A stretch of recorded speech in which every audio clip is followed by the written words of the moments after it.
आज हमारे हनुमान जी भक्ति के लिए हम वीआईपी ककड़ी लेके आए, वीआईपी पपीता लेके आए, वीआईपी केला लेके आए, वीआईपी आगरे का पेठा लेके आए।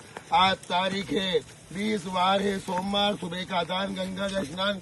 जिंदगी में खुद रहना तो बेजीबान को खिलाओ और जिंदगी भर आनंद करो। और जो बेजीबान को बिगड़ स्वार्थ से खिलाएगा वो आगे जाएगा। और हमारी कोई ताकत नहीं खिलाने की, हम तो खुद इनके भाग खा रही है।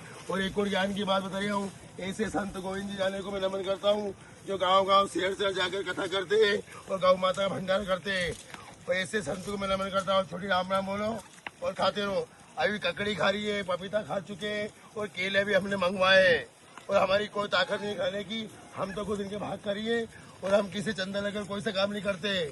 छोटी राम राम बोलते रहो और खाते रहो। जय श्री राम, जय श्री राम, जय श्री राम। ये भंडारा जीवन भर चलेगा। ये बाले सरकार का भंडारा है। थोड़ी राम राम बोलते रहो, खाते रहो।